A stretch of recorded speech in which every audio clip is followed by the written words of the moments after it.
Good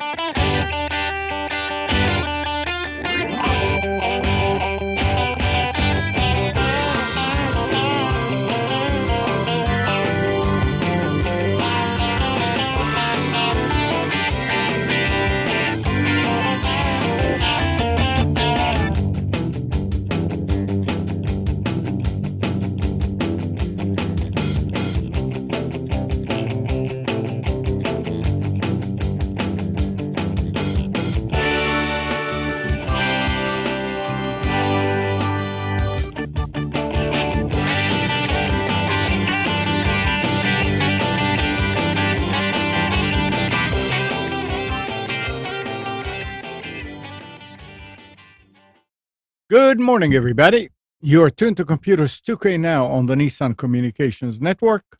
I'm Amnon, your host for the next couple hours, along with Gal.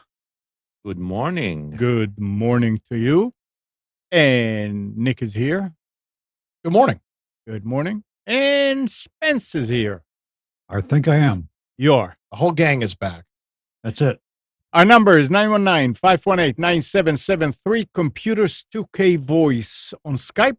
And today's show is made possible by vMix Software and is sponsored by Tom Sinclair of Live Streaming Gear. Yeah, it's nice to have the whole gang here. Definitely. Very, very nice.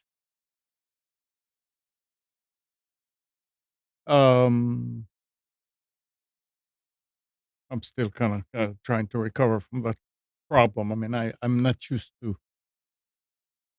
Amnon, it's okay. We can hear you now. hit it. Yeah, I know.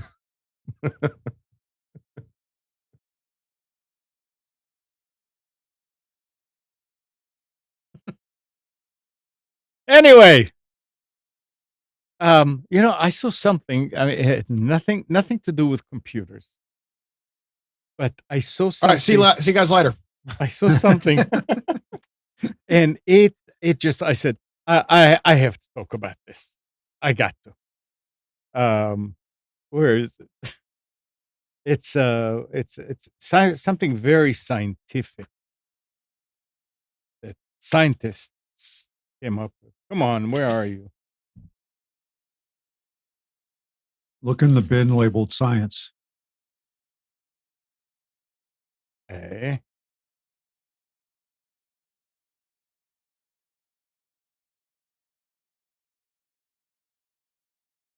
Maybe I didn't save it. Dang it. No, wait a second. Oh, here it is. This is good. The world is creeping closer to the warming threshold international agreements are trying to prevent. Okay? With nearly a 50-50 chance that Earth will temporarily hit the temperature mark within the next 5 years, teams of meteorologists across the globe predicted. They predicted it's going to be 50-50 chance that it will happen. And I'm putting my vote in there too. And I'm not a scientist, but I say, yep, that's a good thing. 50-50. You can't lose. It also means you don't know. I can't believe I read that and I said, really? You went and researched and you probably got grants to do it and you're coming up with 50-50? Oh, yeah. Big grants, too. This ain't no little slouch grant. This guarantees that they'll have another grant. Right? Well, we're not sure yet, but we need to prove it. So we need more money to go ahead and research. So there you go. That's ridiculous, To say the least. Yeah. Anyway, we everybody's going to streaming and more live streaming instead of cable. So, Senator Sheldon Whitehouse from Rhode Island, Democrat, and Representative Anna Eshoo, also Democrat from California, on Tuesday introduced a bill to regulate the volume of commercials shown on streaming platforms. Now, you might laugh Yeah. This is already something that the FCC on traditional broadcast television does mandate. Okay, that's And- okay on No. broadcast TV, but on Yeah, no, my point is that this is like, because people might think that's insane to think that, but the FCC already mandates that on traditional broadcast side. So it's not really surprising that it's going to come to the streaming side too, is it? I mean, I doubt it will come. Oh, I'm sure it will. I mean, this has been a huge problem where you've got services that are not normalizing their audio levels, and it's a huge problem. I mean, let's say you've got a television program that's normalized to -6 dB or something like that, and that's the audio level. And then you get to your commercial content, and it's +3 dB. That is a huge swing. Yeah, Well, that's allowed. That's allowed so they can hear it in the kitchen. Yeah, and that's the problem, is that you've got advertisers and services that will not. I don't know if it's a lack of quality control or if it's intentional to maybe if you're passively watching to get you to jolt your head up and look. I don't know what it is, but it's a huge problem. I think the implication of the original FCC issue was that exactly that. They were trying to jolt you awake with the commercial to get your attention. So if they're doing that, I'm not surprised. Yeah. But aren't there ways you can do it within the streaming app? Well, you can have TVs that can do some sort of normalization, but I'm not. I'll tell you what. Anybody that's either listened to my radio program or watched this show for any period of time knows I'm not the biggest fan of the government being involved in things that they don't need to be. Right. This is one of the things I'll give a sign off for, because this is a huge problem. I know why they do it. It's disingenuous, and it's, you could make the argument it could potentially be, I don't know if damaging is the right word to use, but people with sensitive hearing, especially with hearing aids that normalize and sample audio, going from -6 to +3 or +4 dB could cause a problem. Absolutely. You don't need to go there. It's just annoying. It's just flat out annoying, and it gives power to those who want to sell you instead of the content you came to consume. So there should be limits, because if you do not put limits, then that's where bad taste creeps in, and decisions are made based on other factors, and not annoying the audience is not one of them. If you have a lot of streaming services coming from outside the country or outside the jurisdiction, there's no control over that. Yeah, so it's not going to make any difference anyway then. So yeah, but a lot of the illegal stuff comes from outside the country. Yeah, this is done. Look at what we're consuming. We're consuming America-based broadcasting, streaming, like mostly, right? Nobody's talking about a streaming service from UK or India. Everybody's talking about the streaming service, the Hulus and the. I watch Pakistani TV on a regular basis. Yeah, There's another thing here too that that's a little bit complicated with this as well, is some of these streaming services use a third-party ad network. So they'll use an OTT ad network to insert local ads. So you might be streaming something on, I don't even know. You're streaming something somewhere and you see a local advertisement. That's not physically in the video stream. That is an OTT ad network that is delivering the ad to your device. So there's another level of that. Who's responsible for that? The streamer is not putting out that content. It's being done by the OTT ad company. So, and that's where I've seen it in the past, is the video stream and the ads and all the audio in that is fine. But when it cuts over to a served ad to the device, the audio blows you out. And I don't know who's responsible for that. It's obviously the ad company, but how is that? It's not the fault of the streamer. They don't control the audio level. It's an ad insert. So it's very weird. And you know what's the most interesting aspect of the law? It will be that whoever they assign the responsibilities is going to be the wrong party.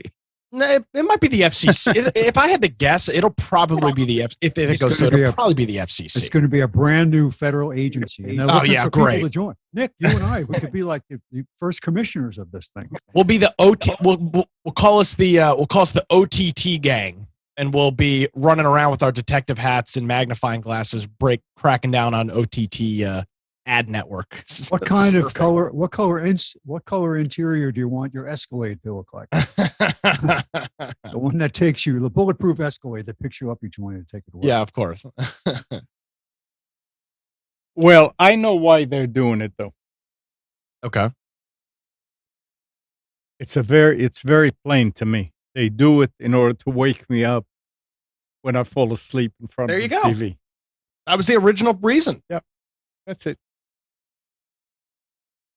Anyway, If they kept it quiet and just made like subliminal suggestions while you're sleeping, like buy this product, you'll be happy. That would be probably better. if I mean we started to think about Christmas buying season, or some people do anyway. Some resellers. So Sony and Nintendo say that their flagship video game machines are likely to be in short supply all year owing to component shortages, extending a problem that has plagued both companies. So it's almost like, Nick, where are the prices of all these video game machines? The trend.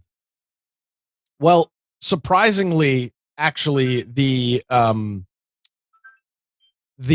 pricing is actually leveling out, which is a good thing.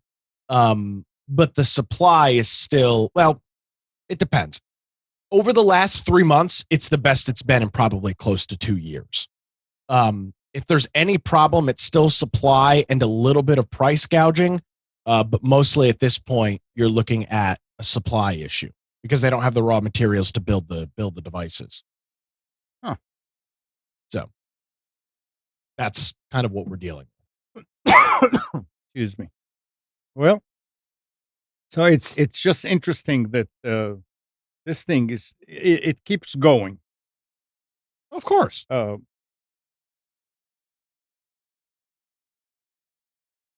Is Gal frozen, or is just us? Just He's going to be rebooting here in Yeah. a minute. It's an Okay. election year, and the idea is that what are my constituents pestering me about? So I go after this instead of actually solving real problems. Well,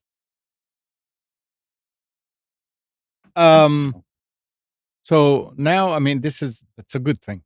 Google is expanding end-to-end encryption to include group text in the Messages app. It's nice.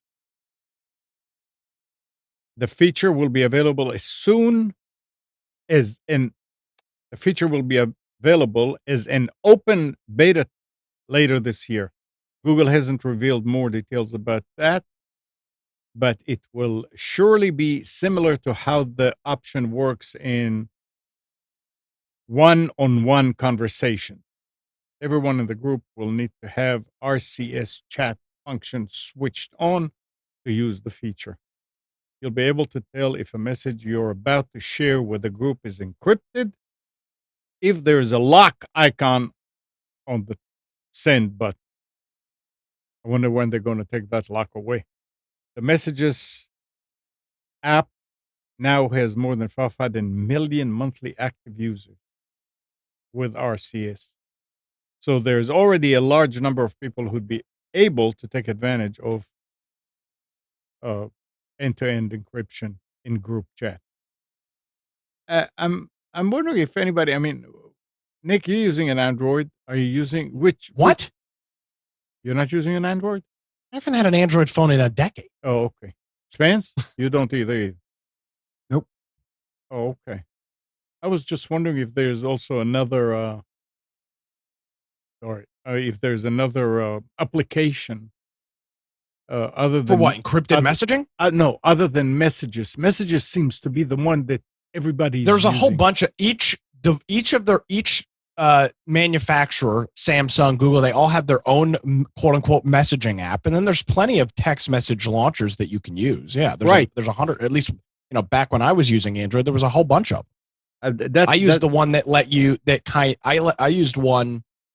Don't remember the name of it. I believe our buddy is either Bruce or Tom told me about it. It was a messaging app that you could use on your desktop.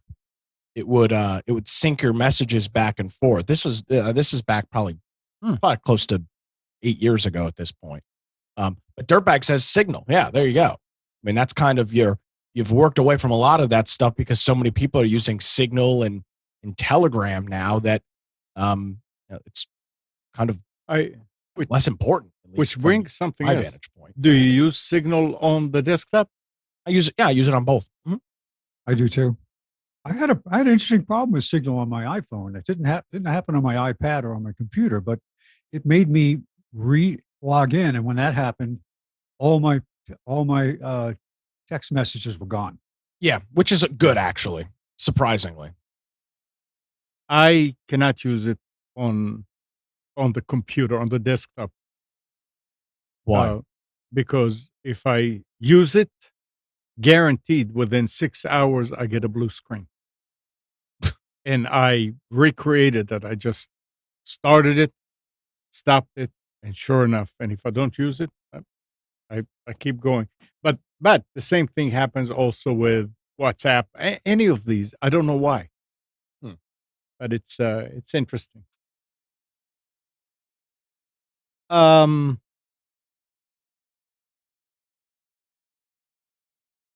There was, Musk was in the news a lot. Yeah, that's to say the least. And it's interesting that what he's talking about, and he says Twitter was foolish in the extreme in kicking former U.S. President Donald Trump off its service. And permanent bans should be extremely rare. That's from Elon Musk. Yeah. He was doing I think he was at it's funny enough, it was a completely off topic thing. He was at like speaking at some electric vehicle summit or something. He was remote via Zoom or Skype or something. And of course they asked him about it. But that whole thing is now on the fritz. Yeah. Or it's like a trick. There were some people that saying that he's doing all these things on the fritz to put it there because he's trying to back out of it. Actually, but no. I don't think he's trying to back out. I think he's trying to get the price down. The price. It's due diligence. He's got investors who want to know that you're not buying a whole gigantic tub of liability, right? When they find out that there are more bots than 5%, which there definitely are, people. Well, hold on a second, Spence. Explain. So, can you give a little rundown exactly of what's going on with that? Yeah, what's happening was it came. Part of the due diligence process when you're making a huge purchase like this is you got to bring in an accountant. You got to open the books up, right? So Google claimed in a prior statement that they thought that there were no more than 5%. Twitter. I'm sorry, not Twitter. Twitter thought that there were no more than 5% of IDs that were bots, that were fake, that were created by people that would, you want 100 Twitter followers? No problem. We'll create them for you, right?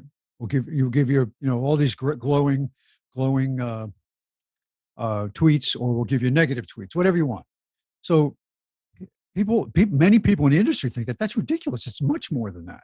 So they need to open the books up. So Musk, of course, he wants to lower the price, but he doesn't want to buy a company that's going to be saddled with lawsuits from investors, from people that run buy ad information from Twitter, right? That they want to follow. What are the demographics about this? And they use Twitter to give them the demographic information. If it's fake, then all along they've been paying for something that's fake. Mm-hmm. So there's huge liability. It could be worth 10 times what the company's worth.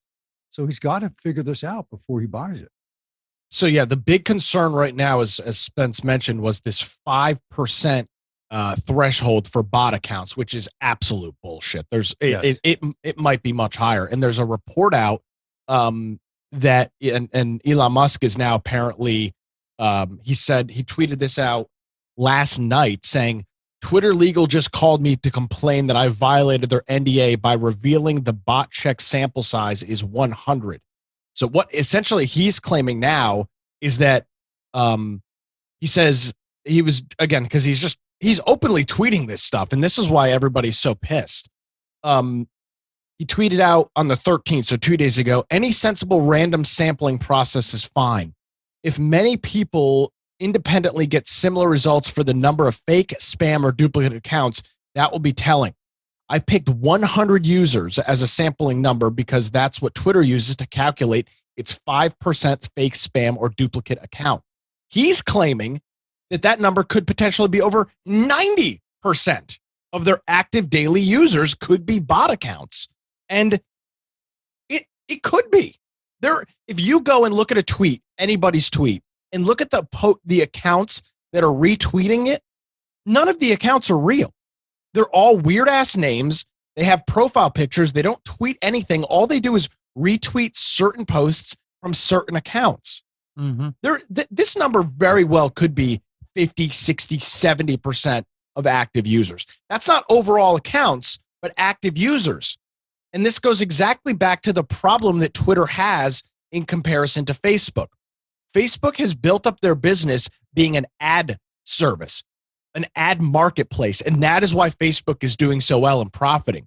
Twitter has not, and this might be the reason why. The reason Twitter might not be able to sell any advertising is because nobody's using the freaking service. It's all ads. It's all bots. It's all spam. And nobody's getting an ROI because no real accounts are seeing the ads. So I have a suspicion this deal might fall apart. It's looking like that. And I don't think it will be because Elon Musk doesn't have the cash to back it up. I think it's because Twitter isn't worth a quarter of what they want. Maybe that was the intention all along. I think that probably was. This guy, people want to make him out as a moron. He is arguably, and you can agree or disagree with his politics, and there's plenty of things I disagree with Elon Musk on. He is arguably one of the smartest businessmen out there. He has absolutely finagled the federal government to essentially bankroll Tesla. He did the same thing with his purchase of Solar City. That whole company is riding on government grants and government subsidies. He is not an idiot. SpaceX, it's all the same. You know, I go back and forth. I really like him as a person. I don't agree with some of his positions on things, but I think he's basically honest. He doesn't not tell you, yeah, I'm getting subsidized. But he also, with this whole tax thing, remember the whole with Pocahontas? Where she's like, oh, we didn't pay any taxes. Well, honey, I just paid the single person's largest tax bill ever. How do you tell me I'm not paying the tax? So I like it because he's exposing things. So maybe the ultimate goal is not my same goal, but yeah, it's going to, I'm with you, Nick. I think this is going to lead to a place we don't expect it to go. Yeah, and I think it's going to show the true stripes that Twitter is, which while, yes, it is arguably one of the most, I love Twitter. I use it 24/7 because it's a great source of news. But I think you look at, like Dan Bongino put out a tweet an hour ago. It's got 1,000 retweets. You can look at some of these accounts. They don't do anything but just retweet. And I don't know why there are so many bots on the service. I don't know why. I really don't. But I would not be surprised. I don't think it's 90% like Musk is claiming, but I wouldn't be surprised if it's not 20 or 25% of the active users or bots or spam accounts that are tweeting you, hey, this is a great cryptocurrency thing, blah, blah, blah, blah, blah. Whatever they are. One commentary I've heard about Twitter out in the universe here is that it is designed to make you think that this is what people think. That, the Twitterverse is actually a lot smaller than we think. And that the people that influence it and put the opinions out there, this went out on Twitter and it got this many likes and this many retweets. It must be important. I must listen to it. Well, maybe not. Maybe it's just a way of trying to prop up some thought or some idea out there, fake. to put it to the top of the pile when it really doesn't deserve to be there. So, I mean, this is the way newspapers have worked for years. I mean, they would promote a story. Go back 100 years ago to the Mexican-American War in the Maine. I mean, that whole thing was blown out of proportion by newspapers in the United States because they wanted it to be important to the American people. So they put it out there, even though it really maybe wasn't. So it's the same idea, but now we just have a very complicated, interesting electronic way to do it. Yeah. There was another tweet by him that kind of brought a chuckle. He said something about if you guys think that it's cheap to own the libs, you need to go and try and buy a social network, something like that. I mean, he is creating a buzz around Twitter, and it's not in a way, it's not a good buzz for Twitter.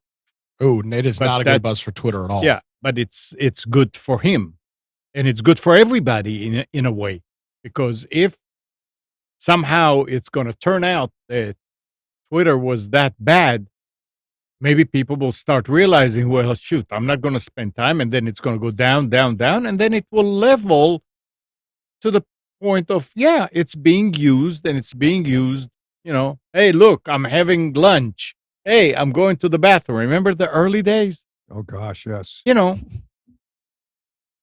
the thing, though. This all comes back to one thing.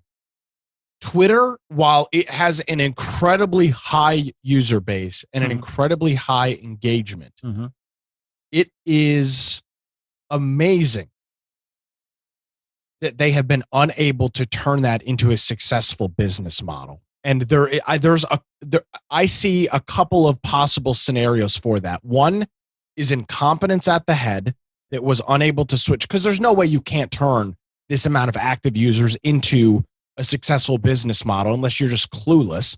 That's one option. Or the other is what Musk is now claiming, that so much of the active and use and engagement on the service is essentially spam that no advertiser gets a return on their investment. So so for them, it's not worth putting the money into. Maybe it's maybe it's intentional. Maybe it's when you say it's intentional, on it's subsidized. They put it out there as a place to promote ideas, knowing it's going to be a loss leader. But they don't have anything to write it off against. They don't have anything that they want to go and say, okay, yeah, Twitter is. I mean, we're losing money there, but obviously there are a lot of people who work for Twitter, who are associated with Twitter, who make a ton of money. So look at pets.com, right? That company lost money from the day it was started and eventually folded. But boy, they lived the high life. The people that were running the company were making a ton of money. Yeah, the people that run the company, right? Yeah, yeah.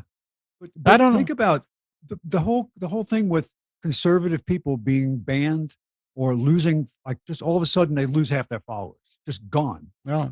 I mean, what was happening there? Was that for a reason? Did somebody subsidize this in order to get that out there and make that happen? It's possible. All right. They just might not care. Hey, everything okay now, God? Yeah. Okay. I'm back. So, Nick, I don't know how this is going to hurt your show. Infection. China's internet regulator, the Cyberspace Administration of China, has published guidelines that aim to stop minors from giving tips or other form of payment to live streamers watching after 10 p.m. or live streaming themselves. I mean, no, you can't donate anything to this show. I mean, you don't have. There used to be a lot of Chinese on the show, and you guys talked about it a lot on infection. You don't have that anymore, right? Read that. So this is not about Twitch, though, specific. No. This is China saying that their minors in China cannot give tips to any. So this isn't a problem for Twitch because Twitch is not the most popular platform in China. This is going to be Okay. some of the other streaming sites in China that and I'm going to be honest, I don't know what they are, obviously, but this, yeah, of course. Why would they? This is capitalism. China doesn't like that. Yep. I mean, it is. Yeah. I mean, I hate to dumb it down to such an aspect, but why would they want this? Well, I mean, it's Look at what the and let's, we can argue about the veracity of live streaming and if it's good or is it useful, is it not useful, is it good for society, all that stuff. That's irrelevant. The question is it generating an immense amount of wealth for individuals and for the platforms? And the answer is yes. The answer is absolutely yes. I would say for the platforms. I don't know for the streamers. It is. They are. Some of these cats are making hundreds of thousands of dollars a month. I mean, yeah, but they're few and far between, right? A few and far between is fine, but it's still happening. Yeah. I think, first of all, they're targeting who can receive tips. They're not talking about who can give tips because they have zero control about that. They're talking about whoever runs the show, the streaming show, whatever platform that is. And my guess, they're probably targeting TikTok, which is one of the most popular Chinese-based one, right? One that they can actually regulate. So they're talking about users aged between 16 and 18 must obtain permission before doing live streams. That's part of it. No, that's part of it about watching after 10 p.m. or live streaming. But the main thing is to stop minors from giving tips or other forms of payment to live streamers. Right. So they're talking about TikTok right now. From between the lines, this is what I'm getting. It seems like they're targeting whatever's going on in TikTok because TikTok in China is huge, right? As it is elsewhere. So stuff like that. So this is for Chinese streaming, for Chinese minors, for Chinese kids. This is what they're targeting. Yeah. Again, I don't Will know it affect others for sure, right? It will affect everything, but it's an interesting approach. I don't think I'm actually against. I mean, yeah, it shouldn't be a regulation like a government regulation, but it's not a bad idea of creating some limitations, right? Some that I would have put more control in the hand of the parent anyway, right? But I would do it as the content provider. In the States, a user above the age of 13, below the age of 13, is not supposed to be on any digital system, right? There are laws about gathering information about 13 years old and earlier. That's why Facebook is the first thing it asks you is when you register, you need to lie. They want you to lie. Yeah. Well, it doesn't matter about they need to be liably safe, right? Yeah. Every forum on the internet asks that question. You must be 13 or above to join the forum, right? So this is a similar thing. And I'm guessing that there were no such laws on the Chinese side. And now that they are tackling them, they're tackling them through where most of the youth are, and that's streaming services. All right. Well, it's just interesting, It's like somebody will come and introduce a new rule that says if somebody is delivering you a singing telegrams, you can't tip them. No, no, can't tip them. I mean, it's your money. You can do whatever you want with it. Well, Sounds like a commercial. Never mind. first of all, if you're under the age of 16 at least, right? Yeah. It's probably not your money. It's probably your parents' money. Boy, but they gave it to you. Yeah, it doesn't Yeah. mean Yeah. I mean, look, we're talking about China, so that's yeah. fine. I Here, agree. it's not going to It work. is overreaching. Look, Yeah. I'm not. There's nothing, but I'm thinking about the motives behind them, and the path to hell is Paved with good filled with intentions. good intentions, right? I see the good intentions in the ruling. The implementation is going to be hell anyway, right? It's going to be so wrong in so many ways, but it's not that bad of an idea. It's just it's going to be implemented terribly. That's the problem, right? All right. Here's Got to something. create a new electronic tip jar for people to use. Last October marked 20 years of the iPod. It's a remarkable run in the cutthroat, always iterating world of consumer electronics. And while it's undoubtedly true that life hasn't been particularly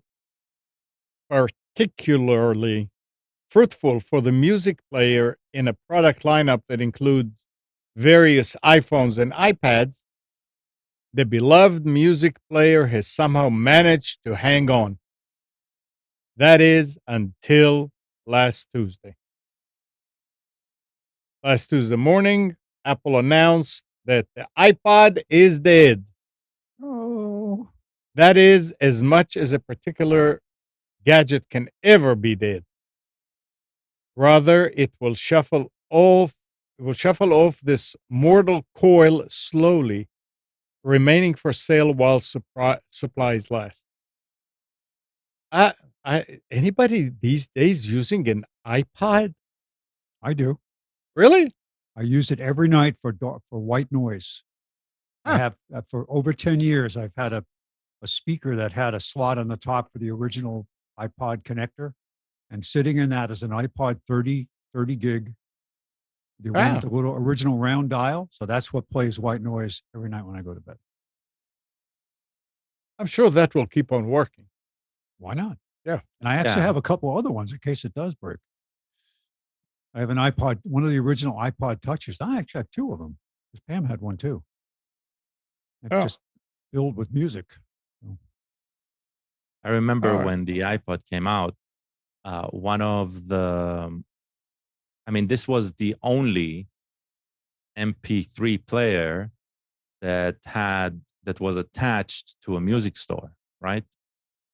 And before they were called memes, the meme was about how the sales chart for iTunes Music was like probably filling less than 1% of iPod storage space in the world, and the rest was piracy. So, yeah. I think what I really liked about it was it had a web browser on it. This tiny The little Touch. handheld thing with a web browser. The iPod Right. Touch. Yeah, the iPod Yeah. Touch. Yeah. Oh, but I had an iPod Video. I could now that didn't have a web browser, but I could watch movies on this little 2-inch screen. Yeah, I remember that. Yeah. Look, You I should have- watched video on a Palm Pilot on the 3C, the one with color. It was hell. I would need to download it to an SD card and put the SD card and make sure that the codecs were exactly the ones supported. But yeah, I remember that period. I used to commute 2.5 hours each direction. A long story, but so I made sure I had something to watch, and what I had was it was actually not the 3C. It was, I think it was called the tungsten. It would extract. It was like expand, and so I'll have like a larger screen. Widescreen.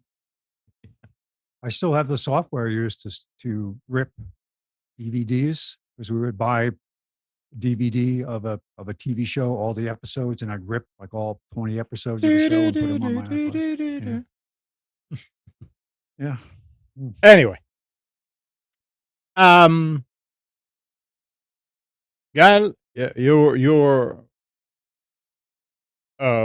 remarks about this. Matter is a new open source interoperability smart home standard that's been created by over 200 companies to allow all of your devices to communicate with each other locally without the need for a cloud. The Verge sat down with Michelle Turner, the senior director of Google's smart home ecosystem, to hear how the company plans to implement Matter when it finally arrives later this year. How's it spelled? Matter, Matter.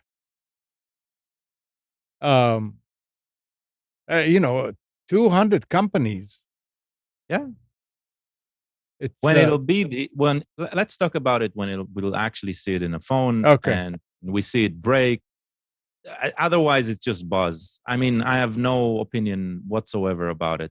okay. There are so many standards right now in the air, right? And all of them suck horribly. Chromecast, AirPlay, what's it called? It used to be called BitTorrent Sync. Now it's it has a different name. I forgot it. There's Sync Thing. There are a lot of different solutions of transferring stuff from one machine to the other. None of them actually work properly right now. Android has an icon that says share nearby. If you have two Android phones from a recent version, it might work, which is a blessing because there never used to be something like that. I'm sure Apple has their own version of something like that. Microsoft has a very, very flawed version that doesn't really work. It may be working between two Windows machines, but not. So it's all, yes, it's needed. Let's talk about it when it's actually here. When for the first 3 years it'll work like terribly, right? And maybe in 5 years we'll see something working that we can say, oh, this is like magic. Yeah. But until then, I don't believe it. No, that's good. Good comment about it. Yeah. Good. All right. Facebook on Thursday began informing users that nearby friends and other location based features will soon be discontinued at the end of the month.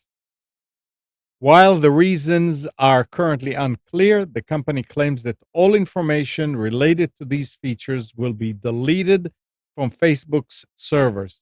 This is coming from 9to5Mac. So, looks like they may be getting close to getting in trouble for data Or they that they're. figure they can do $0 with it, and so it's time to. It's one of the other, right? That's true too. Yeah. Nearby friends. It's a interesting. Yeah. Okay, if you're on Windows 11, Microsoft is advising Windows 11 users to uninstall a recent update. Reports indicated the optional update, and you need to write it down. Somebody put it in the chat. KB 5012643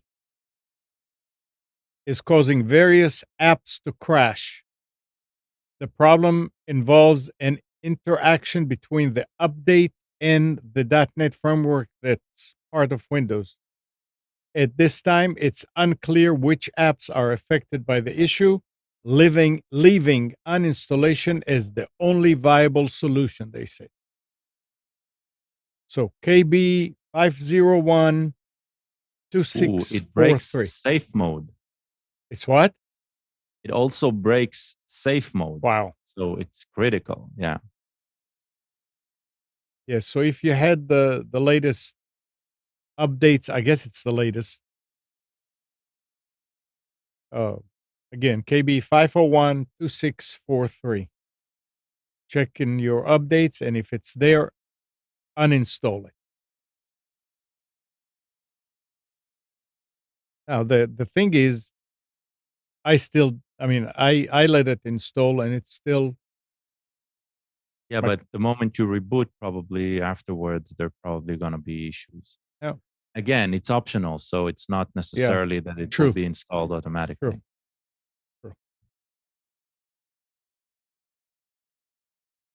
all right.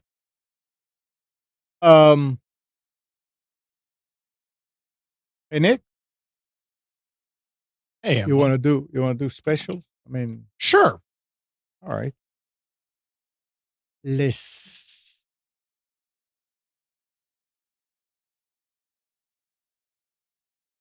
Dun-da-da-dum.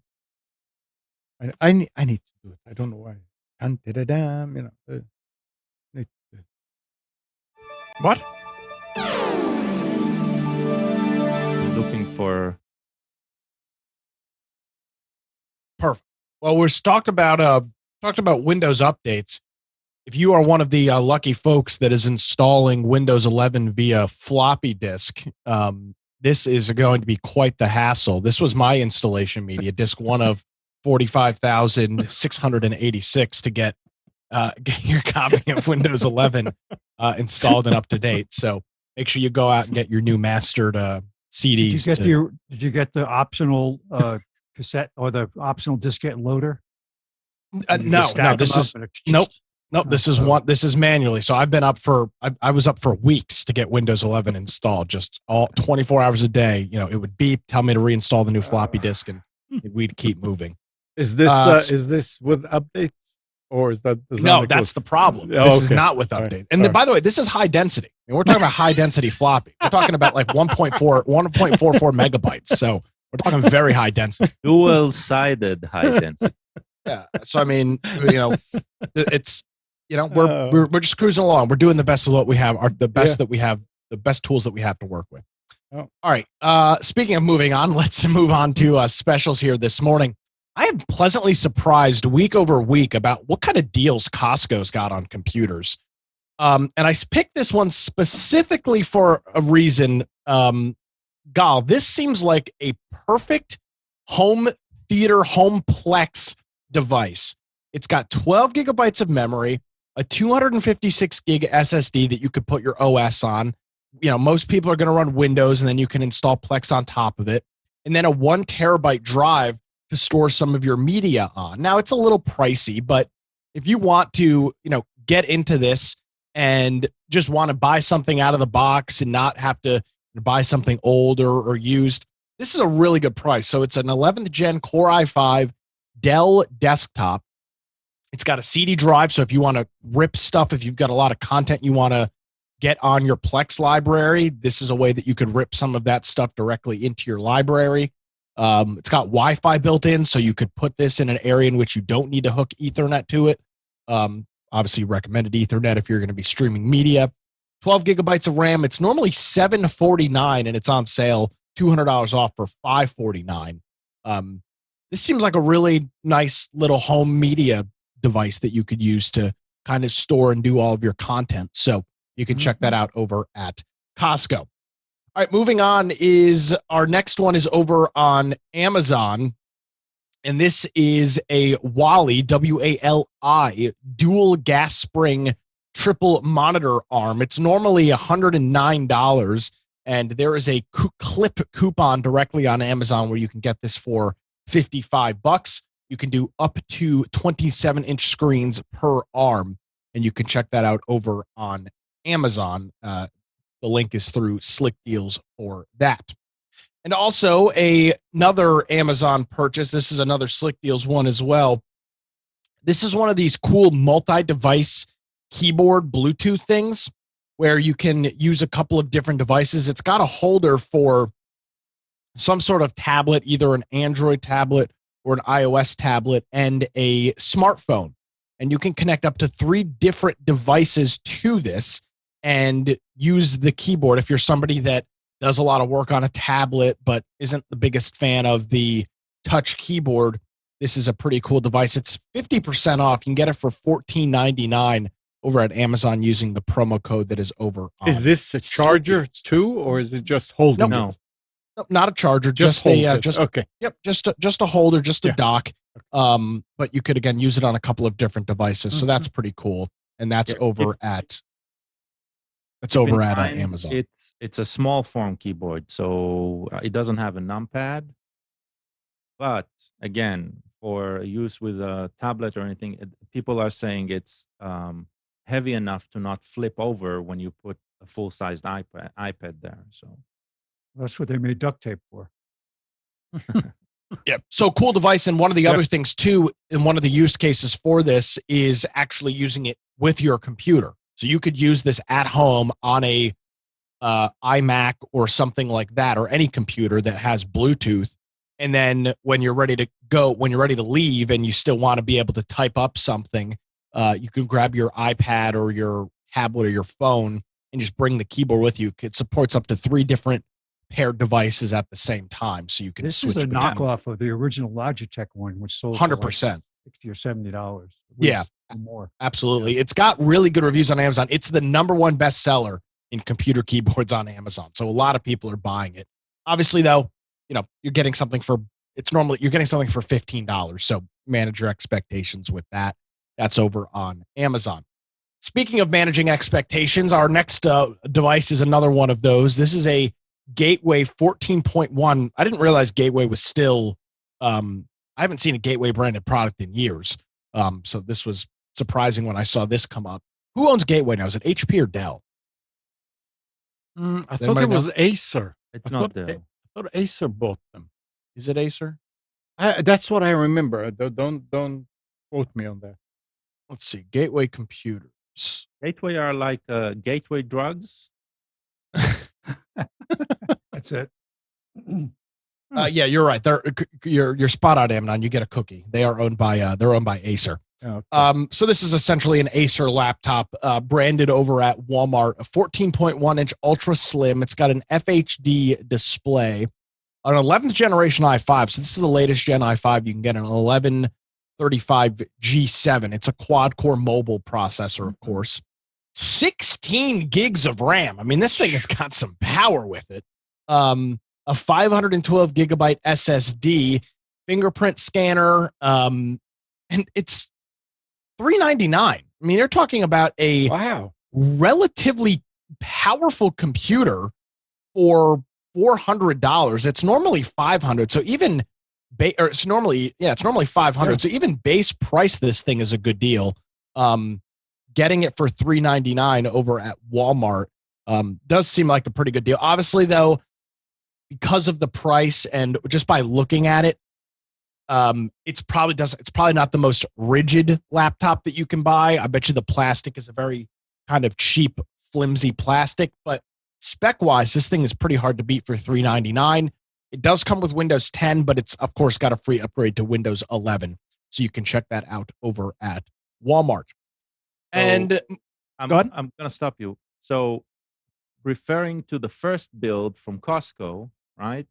If you're talking about like one of the things that you'll want in a living room computer for media is for it to be quiet.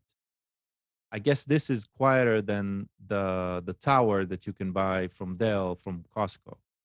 And so it might be even a better solution with a USB drive. So yeah, you very well could do that too. The only thing you're going to not have is the CD drive. So if you're trying to kickstart your collection, you'd have to go and get a USB drive to do that. But yeah, plenty of people, you set your laptop not to sleep when you close it, and you can use it as a headless display.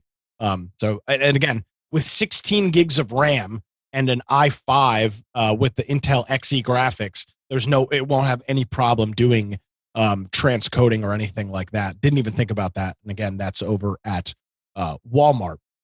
Next up is not really a technology item, but I thought it was, we talk a lot about home automation, and that kind of revolves into the security realm. And floodlights, especially LED floodlights, are something that a lot of people are either getting or switching over to. I thought this was a pretty good deal. These are normally $35 over at Walmart. It's a Honeywell 3000 lumen LED motion security light, and it's on sale. It's $15 off, so you can get it for $19. This is one that they have available to pick up in stores, so you could pick it up today or have them ship it to your house. So if you're looking for maybe a Sunday project, you can get this. Each of the lights is independently movable, and it's just a regular motion sensor. No smart, no Z-Wave, just a regular motion sensor over at Walmart. And it's wired. Pretty good price. It is wired. It's electrical. Yeah. I'm not sure that it's wired, actually. Yeah, it's not. I don't think it's solar. Well, now it might not be solar, but it might be battery. I didn't even look at that. That's a good question. But where is it? Over at Walmart. Okay. Yeah, that's price is probably hard. It's probably hardwired at this price. Yeah, that's it is very hardwired. Good, yeah, I'm looking at a picture. It is hardwired, so you will have to wire this into your. It's a very good price. It's a very good price. If you're looking to replace an older, incandescent floodlight system that you might have, this is a pretty good opportunity to do that over at Walmart. This might go along well with your little multiple keyboard device thing. If you're willing to jump back a little bit, here's the 2021 Apple iPad Mini. This is the 64 gigabyte space gray Wi-Fi model. It's normally $499, so $500 over on Amazon. And I don't know why, but it's just on sale. It's 18% off. You can get it for $409 plus tax over at Amazon. Obviously, it's a relatively high generation, a recent generation iPad, so it's got support for Touch ID and the Apple, the Pencil and everything like that. So check that out over at Amazon. And moving on to a couple of televisions. Hisense, they've been back and forth between being Roku TVs, and it seems like they may have penned a deal, or maybe the deal with Roku kind of fell apart, because now it seems like all of their TVs are Android, or at least some of the newer ones that I'm seeing. This is a Hisense 70-inch Class A6G 4K UHD Android Smart TV over at Walmart. It's normally $549. It's not a huge discount, but you can get it for just $500, obviously right there. That does not include tax or anything. The nice thing about some of these cheaper TVs, and I say cheaper, it's still $500, is that they still have inputs and outputs that many of the more expensive TVs do not. For example, this has a standard definition video input. So maybe you've got a classic video game console or a VHS player that every once in a while you hook up to your TV. You can still hook that up. It also has a headphone jack, which is nice if you want to do some interesting audio routing.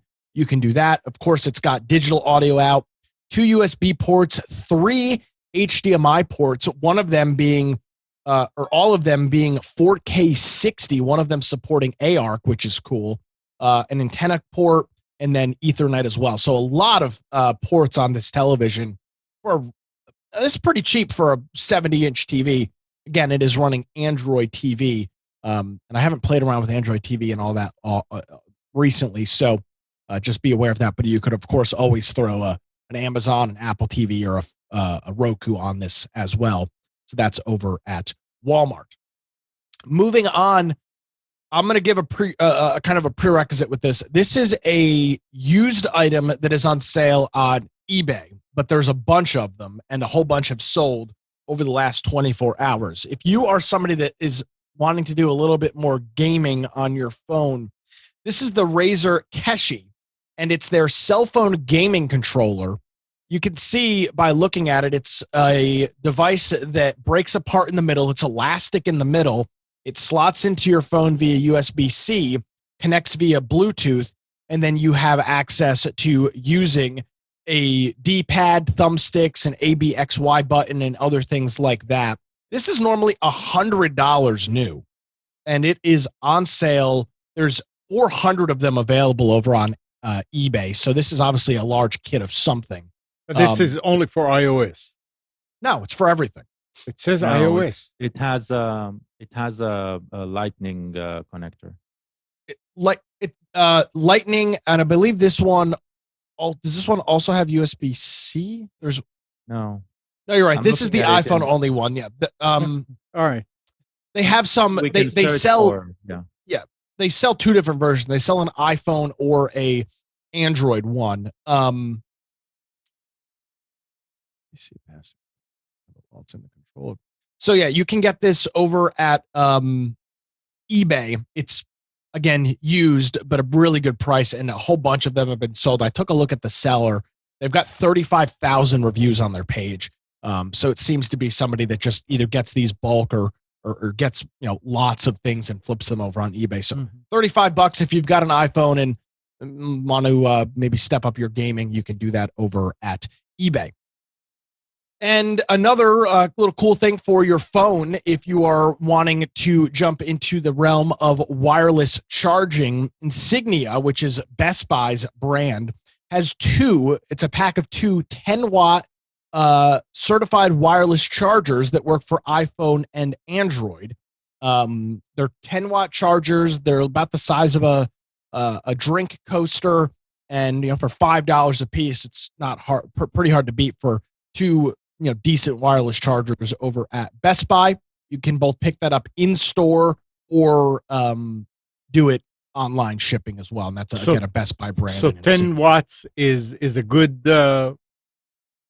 power for. It's not a fast charger, Okay. but for just kind of passive charging, this is a great thing to put on your nightstand. Mhm. If you want a fast charge, you're going to fast charge via a cable. But it comes with not only the two chargers, but two wall bricks and two cables to plug everything in. So this is the full kit for $10. Pretty good deal over at Best Buy. And finally, if you're looking for a little bit of a smaller television, maybe for an office or a bedroom or something like that, this is pretty hard to beat. This is a JVC Roku Smart TV. Normally $420 for this device. It's on sale for $288. And obviously, you don't need to buy a Roku or streaming device to use with it. That's one of the benefits of this is it's all inclusive. So $230 out the door. It's got 3 HDMI inputs. Of course, the Roku TV built right into it. And you can get that over at Walmart. And it's got the regular Roku remote and has all of the stuff there. It's got antenna port for TV and things like that. So you can check that out over at Walmart. And that is specials for this Sunday. Thank you, Nick. Boy, what days we're coming to when we said that the 50-inch is a smaller one, that if you just want a small TV somewhere, a 50-inch, a small one. Yeah, I have to get I think I need to get a 70-inch for my living room. Why? Are you having it remodeled and enlarged? No, I just, when I bought my TV, I wasn't really watching a whole lot out there. It's just nice to have a TV in the living room. I used it more for audio than anything else. I put things on while I was in the kitchen and I could hear it. Okay. But as I've been watching more and more content out there, I think I got maybe it's a 60. I don't know. I need to get a 70 or a 75-inch to put up on the wall to expand the size a little bit. Good news is build a cheap house enough. with no windows. Build a house with no windows and just put monitors everywhere with cameras on the outside. There you go. That's what they did in Disney, in the Star Wars hotel. You board the Star Wars hotel on a shuttle that takes you there. And that's the only way to get in and get out. So you go to the port, right? And once you enter, you're completely immersed in a Star Wars environment where you stay for the duration of your stay. And it costs thousands of dollars. It's amazing. Yeah. The new rides at Wow. Disney World, the new Star Wars attractions are incredible. Where you walk through you went walk through the landing bay and the Death Star. You literally walk in and, oh my God, we're here. And you're walking through and all the stormtroopers are standing there, and most of them are animatronic, but some of them are real people. And you walk through this place. Oh my God, where am I? You walk through the Millennium Falcon, and yeah, it was really amazing. Cool. Yeah, you have to wait too long though for the rides. I just wanted to let people know about this. Again, nothing to do with computers. Hannah, my daughter, got COVID, got over COVID, and in the midst of it, I was trying to get some test kits, so I went looking, and the first thing that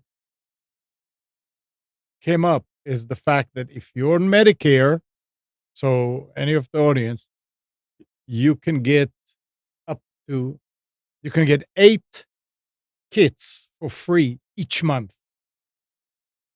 What? Yeah. Why? I don't know. That's what they did. Oh my God. You can get 8 free kits each month. But they're used kits, right? Yeah, they're on eBay. The guy with 35,000 sold is selling them. They're used in good condition. Regardless if you are on Medicare, you can go to the USPS site and get 4 for free. Yeah, that's one time. This is each month you can go and get 8 more and 8 more. That's and 8 ridiculous. More. Yeah. I mean, it was not advertised or anything. So I went and got it, and Hannah had some of the kits, and she used 2 of them in the beginning to make sure that she was positive, and she didn't want to waste them. So I said, go ahead and use it to find out, because I've got more that I can bring you. And she checked, and sure enough, it was negative. So it's good. And this is So great. You almost did insurance fraud. Almost. Why? Giving your Medicare. And you know what? And you know something? The pharmacist knew exactly why I would ask about more. He said, "You must have kids that you want to give it to them." I said, "Yeah." I said, "Yeah, that's everybody's doing just that." Walk into the pharmacy and ask for this. Yep. Yeah. But you have to make sure that the pharmacy is on the plan. Right. That they do that. Yeah. Keep in mind, though, that these cannot be used to verify COVID status for travel, because it has to be monitored. It has to be a monitored test. So if you want to travel, you need to go somewhere that administers a test or have a live call with someone to show you doing the test. So. And the interesting, I don't know. I mean, no, never mind. We don't need to talk about COVID. We may get flagged. Anyway, that's just information that you can get them.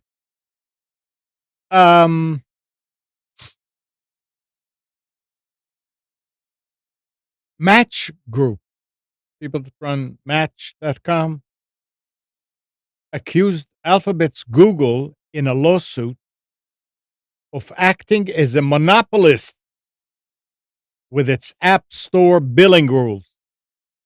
Does that ring a bell? The latest escalation in a brawl over the mobile app industry. Match Group, which operates dating apps such as Tinder and OkCupid, alleged that Google breaks federal and state laws and abuses its power with the requirement that app developers use its billing system on Android devices. 10 years ago, Match Group was Google's partner. We are now its hostage, they say in a complaint that filed last Monday in Northern California federal court. It's happening over and over. I don't know why those guys don't just say, you know what, let everybody do their own billing. And stay out of all this bad publicity. But I guess they know what they're doing apparently. Come on, a bit of bad publicity didn't hurt their income. Yeah.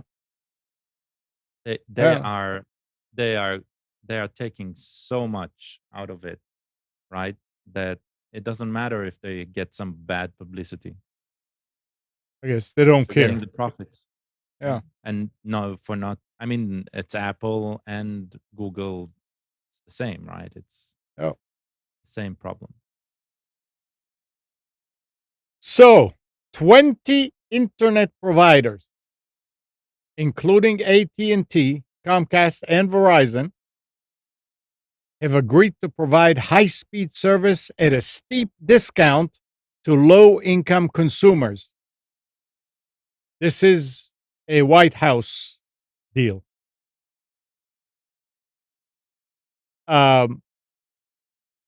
Significantly expanding broadband access for millions of Americans.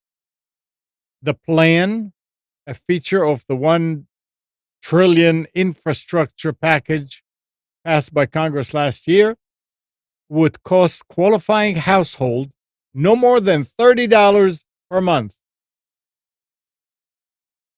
The discounts plus existing federal internet subsidies mean the government will cover the full cost of connectivity if consumers sign on with one of the 20 participating companies. The White House estimates the program will cover 48 million households, or 40% of the country. The 100 megabit per second service is fast enough for a family to work from home, complete schoolwork, browse the internet, and stream high definition movies and TV shows. So 100 megabits for $30. I didn't read any deeper into it, and I don't know if Spectrum is there also. Comcast is there. I saw AT&T are there. Yeah, they say AT&T, Comcast, and Verizon, including, but there are 20 of them. Yeah. So, Nick, Don't know any of those names. Look just now at the. So, what is low income? You probably need to prove that you have. No. What is the number of low income? Well, I don't think the article will say that. No, it doesn't. It says that it's for low income consumers. But what is a low income consumer considered? How much do you have to make in order to fall below the non-low? I don't know. So it's interesting that they do that. You have to be your income has to be at or below 200% of the federal poverty level. What is the poverty level? Do you know? Oh, it says here 24,000 a year in one article. Yeah, so it depends on the size of the family. Size of the family. So if you are in the U.S. and by the way, these numbers are ridiculous. If you have a family of 4, if you make under $55,500 a year, you get free internet. Okay. Well, maybe I'll get another link. And Spectrum is on that list. Okay. Yeah, well, I guess I'll start funneling all my money through my LLC and get free internet. Yep. I mean, I don't know. I'm torn about this. I really am. I mean, obviously, broadband and connectivity is something that is very important to have, especially in the time that we're in right now. And I'm not arguing that at all. My big problem is that a lot of people that are going to qualify for this are not making the best financial decisions for themselves and for their families, and the government is giving them a pass out of that, and I don't like that. That's my personal opinion on it. There's also been a lot of money poured into this in the past. Oh God, yeah. That has every state does it. North Carolina already has a program for low income broadband. Well, not only that, but just in a completely different way. It's not about giving people. Look at the list of the communication companies. They are going to make a killing on this. because course. they are going to enter into areas, right? And they're going to install infrastructure, and the government's going to pay for it. But Oh, for sure. they're going to make the money, right? So There was a it's not about the program people who get it.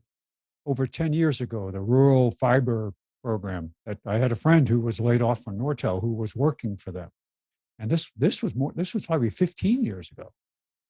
And they were pouring millions of dollars. Amnon, what was that fiber organization in RTP? MCNC? Remember that? MCNC. Yeah. They were the ones that were They pioneering. still exist. It still exists, and they do good work. I don't think it's a for-profit business. No, it's not. It's a nonprofit. And they did a great job. So they were working with other companies. Of course, Nortel had a vested interest in it because they built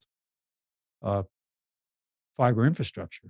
But yeah, I remember towns competing to get that money I don't know if Wilson was part of it or not. Wilson was one of the first towns to get fiber infrastructure and then offer it as a service to the people who lived in the town. And Yeah, of but course, they after that, they squashed it, right? The cable companies squashed the idea to prevent that from being done by any other towns. it's there. I mean, Wilson is Oh no, it's still there. But after that, they said no more. Oh yeah. They passed a law that said a town can't be a service provider. Right. Despite the fact that they have other utilities that they provide. Yep. So communications wasn't on their list. Yeah. Yeah. And there's always abuse when it comes to this type of, the government provides it. There's always abuse, and we're paying for it. Phones have been long abused for this thing. You can go and find people that have 5-6 phones because they could just apply for them. Yeah, and I think that's where some of my frustration comes from, is that there's just so much. Unfortunately, something I think Gal mentioned before the show started, the trust system and the morality system in the United States, and that's the problem. If these services weren't taken advantage of, they'd be perfect. The problem is there's so much rampant fraud in everything. I mean, you can even just look at all the money that was shelled out, all the COVID money over the last couple of years, with no way to track any of it. And the amount of fraud that was caught is so minuscule, in the amount of people that just fell right under the radar. And that's the problem, is just there's just bad people that are willing to take advantage of things. And it's unfortunate. Or it's just part of their daily experience.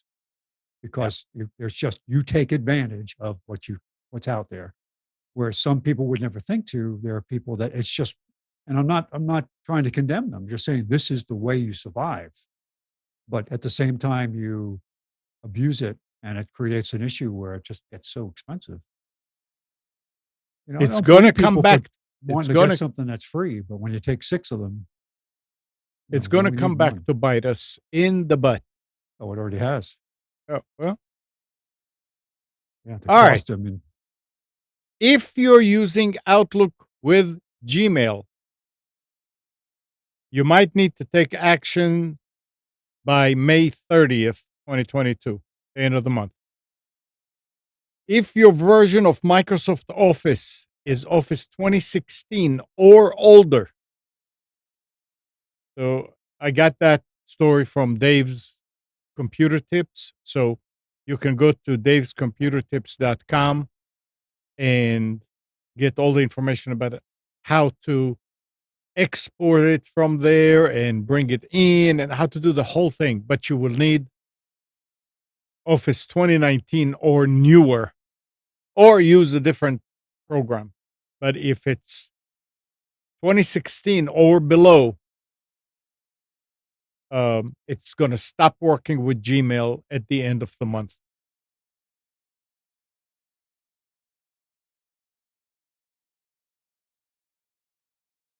Gal, what happened with your Google moving away from Google and all that situation? So nothing yet. They did not change. I backed up all of my emails. Right. I still get the message. Your access to the G Suite Legacy Free Edition will end soon. as a valued customer, you're eligible to switch now to the new Google Workspace subscription. That's going to be billed monthly if I switch, Mhm. and enjoy a special discount. Or in the coming weeks, you'll be able to join a wait list for a no-cost option. Now, this Oh. message has been up for probably 3 months now. Okay.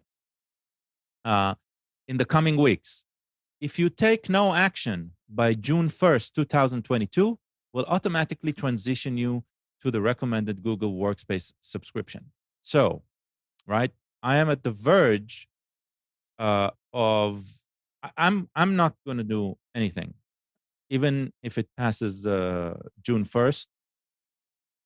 Even when they switch to the Workspace version, that is going to turn into the billing is only going to start on August. That's what they said, which is fine. It'll give a bit more time. The thing is that in the coming weeks part, that has never changed in any way. There are threads and threads of Google support. I know they're hurting on the support side to deal with this. It's just the personal users who have these accounts, who are using it for personal use and family use, they are probably such a minuscule drop in the ocean for Google that they practically don't care. And Hmm. I mean, I already got the email side set up, and when I want to transition, I'll do a final backup. The thing is, I can't delete the accounts because I have purchases tied to these accounts, and I can't switch them out of the Google Suite. And so, to keep the licenses that I have, Google Play account, for example, right? To keep the licenses that I have, I'll need to pay monthly, right? That's the logic Google is baking into this, and I'm guessing the moment they're gonna do the switch, the at the moment people are gonna stop getting access to what they've paid for. Um, that's when they'll need to deal with it much like a lot seriously, a lot serious in a serious manner. But I'm not sure when that will be. If that will only be August, when, or maybe September after a month of defunct payments, right? Or a month of basically unlawful billing, in a way, will happen. But it's this drama is an interesting one. Uh, it rubs against the grain of Google's initial image of do no evil. Google, from do no evil, have switched completely to follow the money, and it's every single person who has been a Google fan for a long time are going to become their most painful enemies. Basically, this So, is so I must have missed what was going on here while I was away, because I have only I what accounts are affected, and okay. can you So opt out?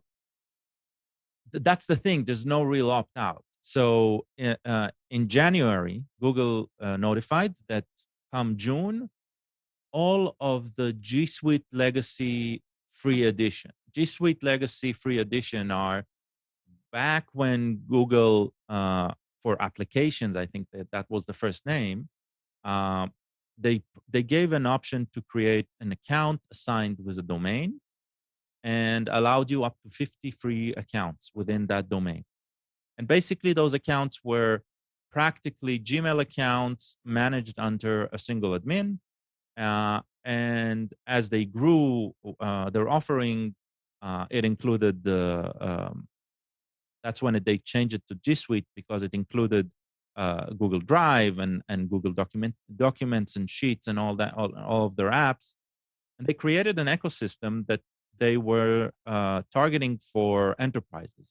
But they invited everyone. They invited, if you had a domain for your family, yeah, come use our free edition. During the years, they've changed it to more and more enterprise focused, and it always had the option of a $5 per month account, right?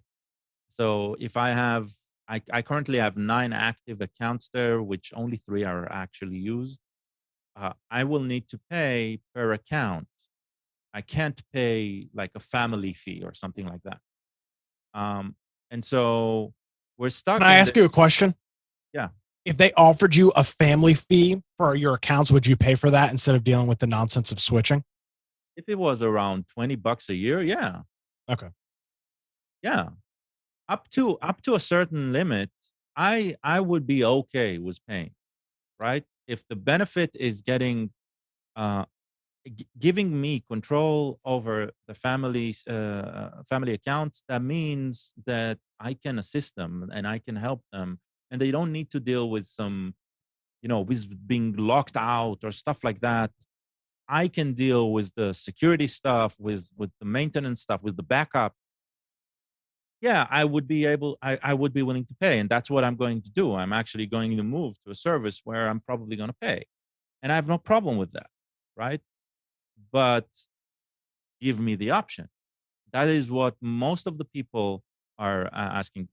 Funny enough, a subreddit, I'll find the name in a moment, just for dealing with the transition out of the G Suite free edition, just with dealing with this crap Google is hitting in our face, has been created, and the voices are pretty much the same. It's like complete disregard to whoever has these free accounts, because we do not affect their bottom, their bottom line anymore in any meaningful way.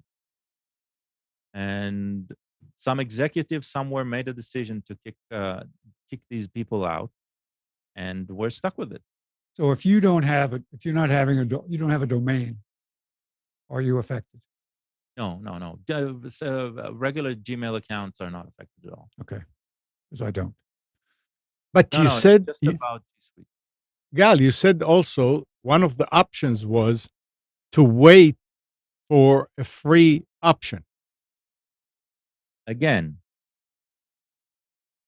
in the coming weeks, you'll be able to join a wait list for a no-cost option.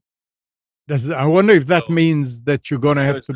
There's no cost option yet. Yeah. And there might be a wait list, which is, we have 2 weeks and a day remaining in this month, right? There might be a wait list where I can say, hey, count me in that no cost option. It's ridiculous. But can you maintain your accounts for the duration until? That's going to be interesting. Action, will automatically transition you to the recommended Google Workspace subscription. So they'll start charging me. Yeah. Oh. Oh well. Understand, this account is tied to Google Pay. Okay. Mm-hmm. So the admin account. It is, unfortunately, I did that mistake. So it is signed to the Google Pay. Now, if I take it out of Google Pay, right, other stuff will stop working, and because I've used Google Pay. It's like they gave us this offering, and now they said, yeah, we don't want it anymore. Mm-hmm. But it is going to affect a lot of people, thousands of people for sure. I don't know if more. All right. Well, that was a good answer. Okay. Those of you out there with, I wish Mike was here to comment on this. Onkyo, ONKYO, one of the best-known Japanese manufacturers of home theater equipment, is filed for bankruptcy at Osaka District Court on Friday.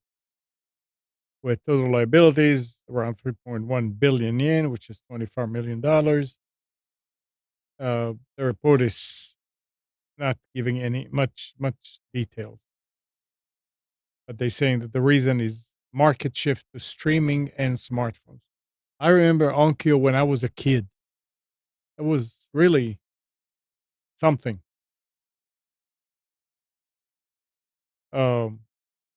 It's a shame to see them go away, but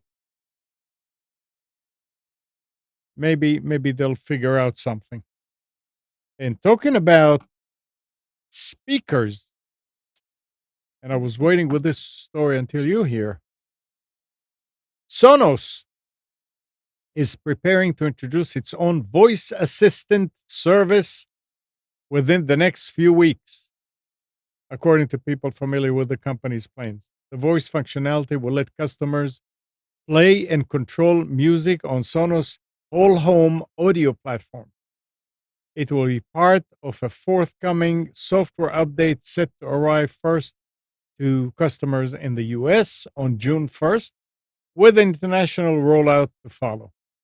Sonos Voice will serve as an alternative to Amazon Alexa and Google Assistant, which Sonos already supports on its smart speakers and voice-enabled soundbars.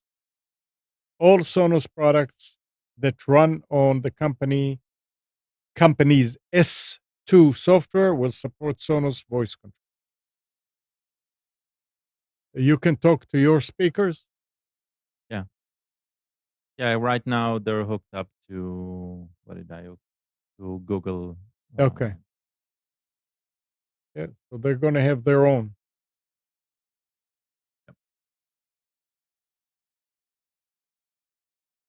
It's going to be interesting the next few years. Yep. Because I'm getting the feeling that right now it supports all three. Then it'll kick out Google because of they have an active lawsuit with them, right? And then they'll kick out Alexa because they'll prefer their own, or they need to, something in the SDK, it's costing them too much or something. I don't know. Huh? That's the way it feels. It's not like, oh, we're encompassing everything and giving you an option without. It always feels like at the beginning it feels like that, and then it's we're gonna kick out the others. All right. Apple is testing future iPhone models that replace the current Lightning charging port with a more prevalent USB-C connector. This is coming from Bloomberg. A move that could help the company conform with looming European regulations. There was a story some time ago that says that the EU came up with a rule that devices have to have a USB-C. They want to standardize, so that may be why they're doing it, or probably. But they said that they will create some kind of an adapter that will continue to support Lightning.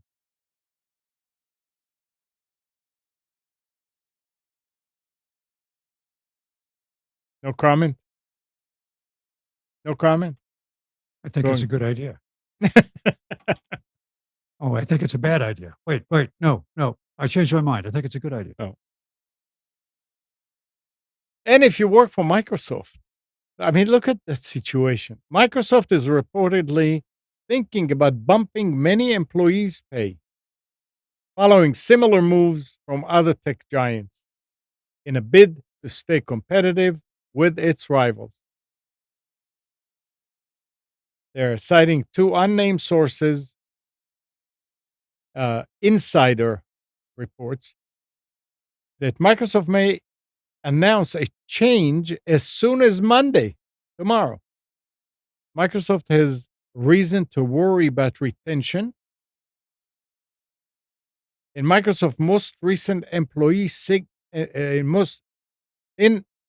Microsoft's most recent employee signals poll, which employees reportedly answered in March, only 2/3 of respondents say they're getting a good deal in terms of what they're giving the company and receiving in return. Microsoft is reportedly concerned about the employees leaving for or being poached by Amazon specifically. Redact employees with slaves. The company more than doubled its base compensation cap from 160 to 350 earlier this year, and has reportedly been handing at a record amount of stock grants, $6 billion with a B, to be exact.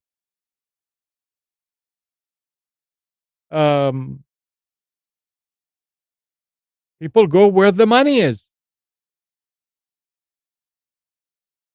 It's amazing that you have to come down to the point where you start losing people to realize, hey, we need to pay them more.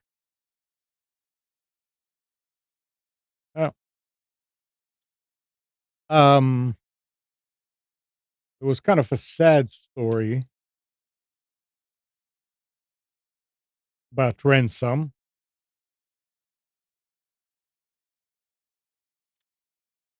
Let's talk. We'll come back to it about streaming.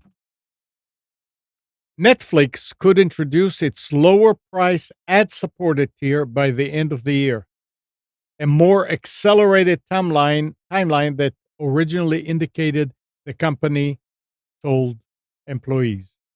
I mean, they're informing their employees that it's going to happen sooner. In the note, Netflix executives said that they were aiming to introduce the ad tier in the final 3 months of this year, according to two people who shared details of the communications, speaking on condition of anonymity, blah, blah, blah. The note also said that they were planning to begin cracking down on password sharing among its subscriber base around the same time. So I guess they're not really looking at people that share passwords yet, but they will crack down on it the last 3 months of this year.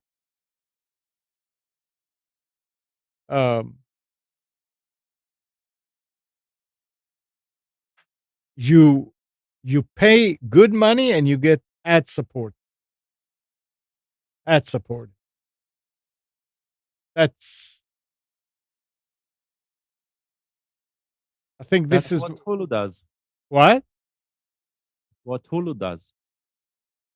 How much- Never saw the logic in it, but yeah, you pay and you get ads. But the more you pay, the less ads. Yeah, but when you think about Really? it, you also do it. But when you think about it, this is exactly what cable does, right? Yeah. You pay Yeah. for cable service and you get ads. So Right. Yeah. it's going to happen. There's no way to stop it. We can just either use it or don't. Yeah. That's all I have to say. All right.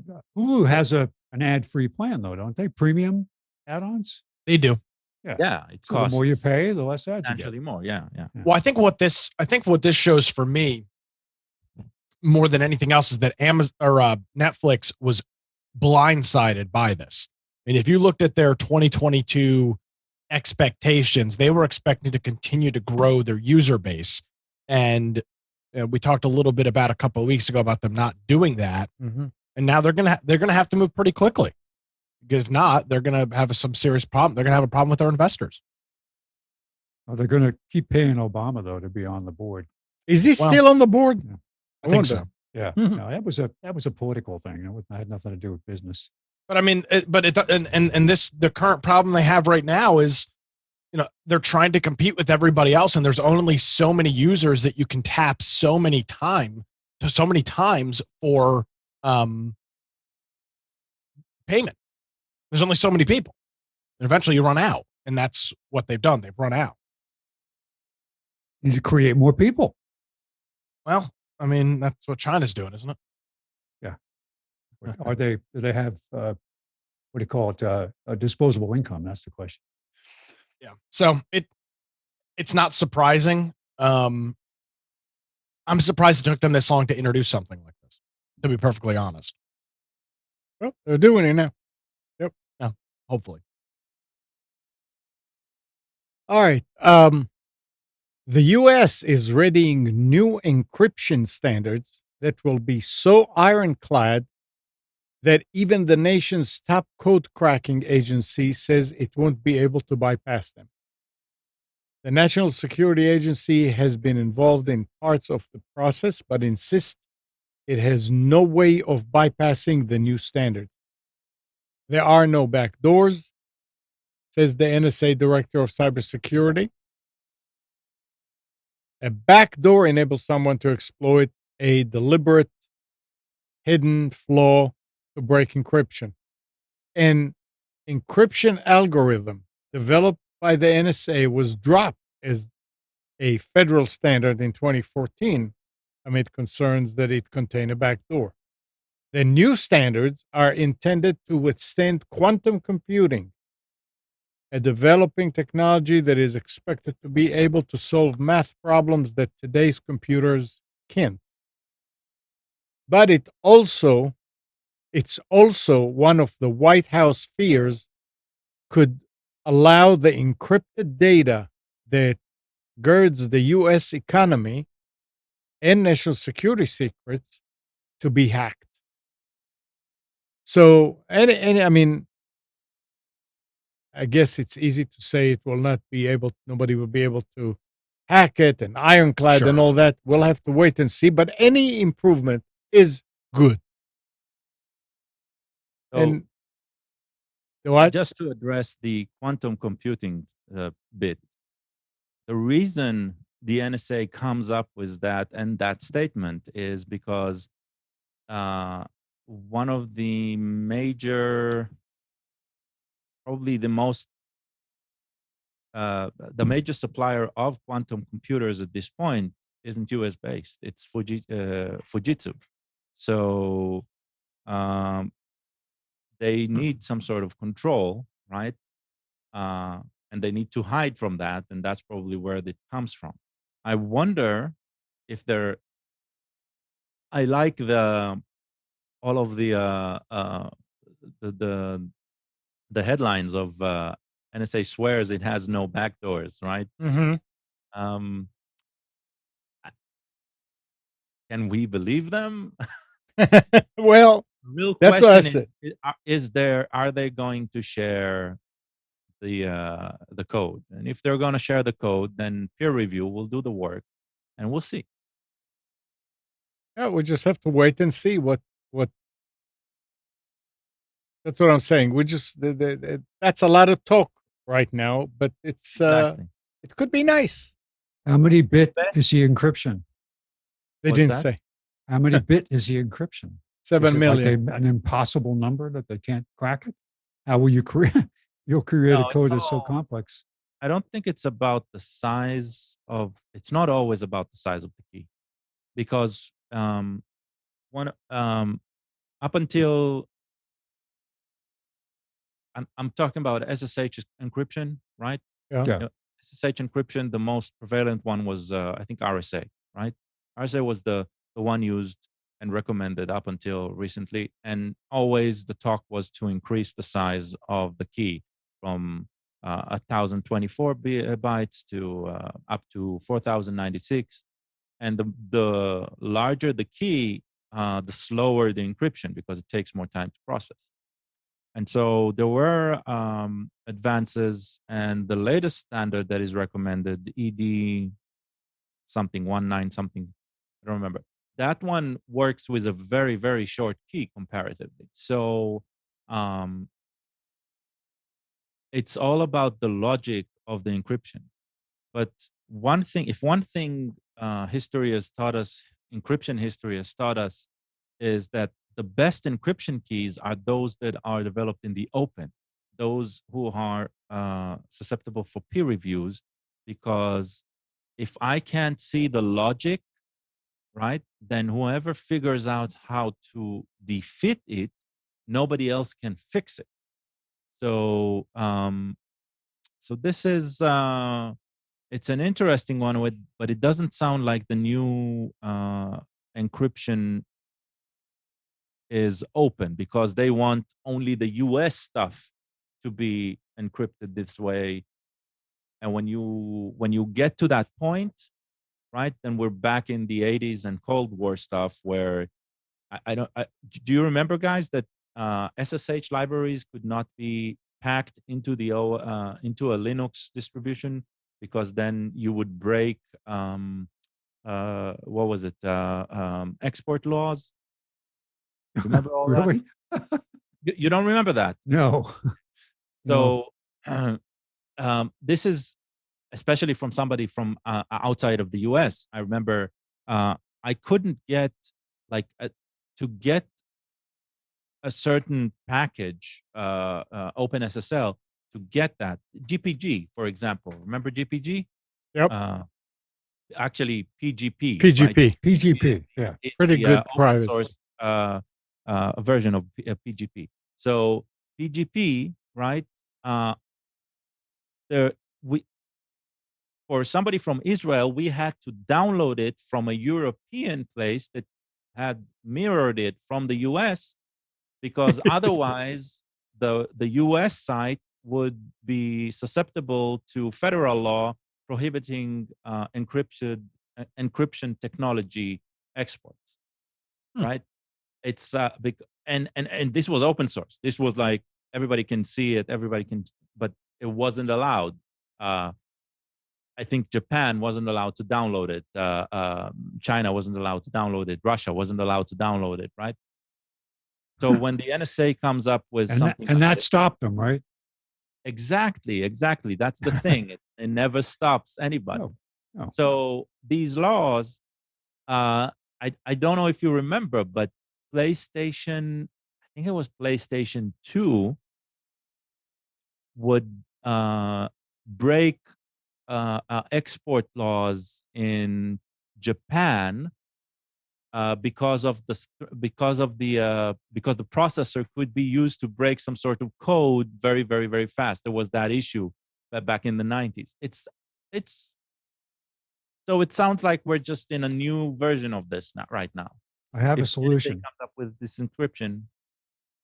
I have a solution is that we use Sumerian cuneiform as the new characters for the encryption.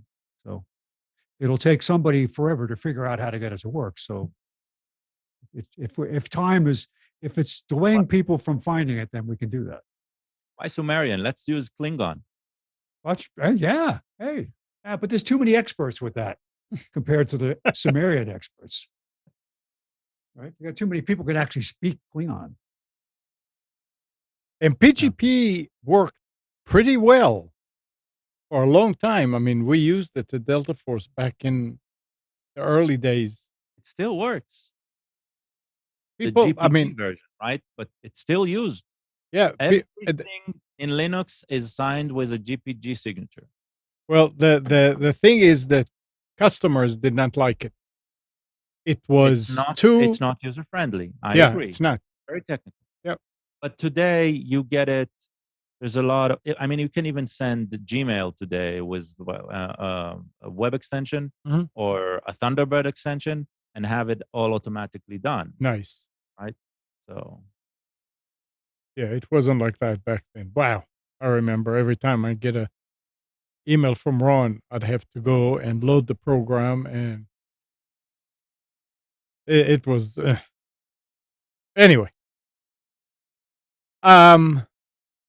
Lincoln College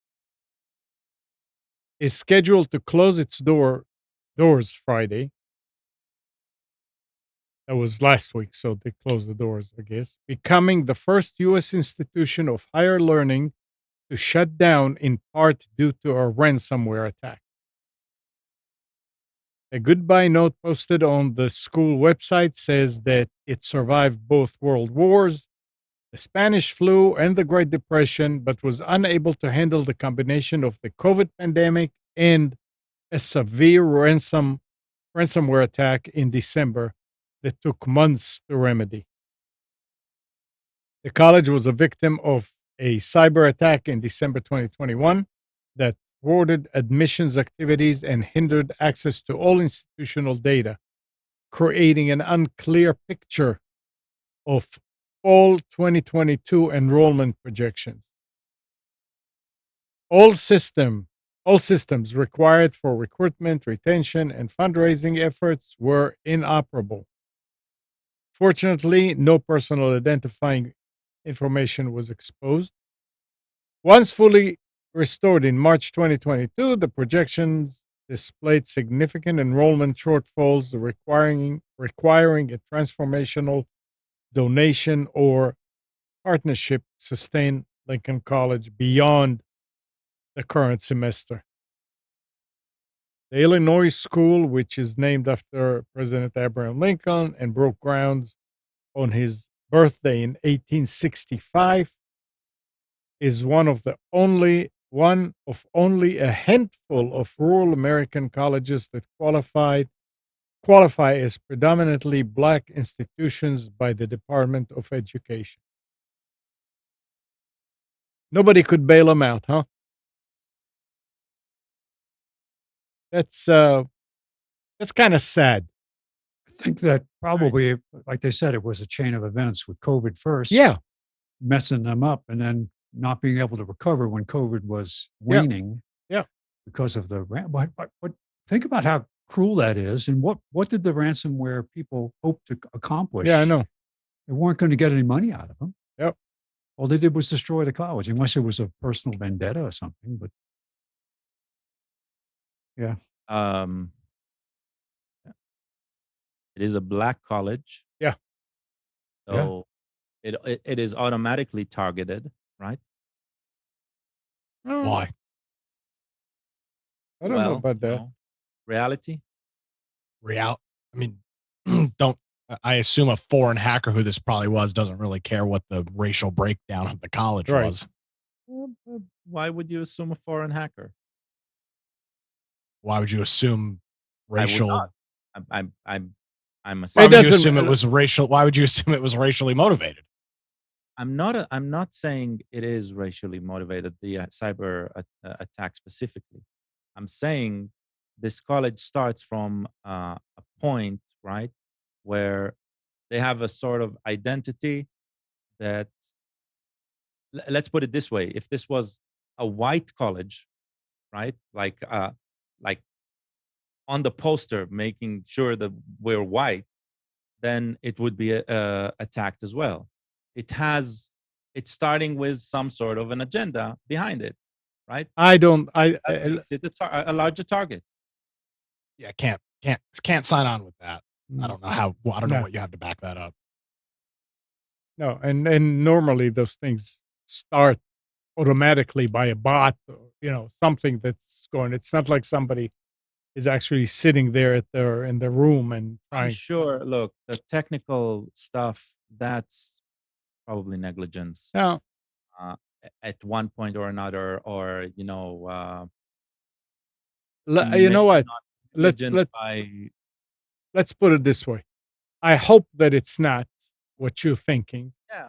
and it's a really hope so shame. as well. Any way you look at it, there are students the students are the losers, Definitely, 100%. and the hackers did not get anything.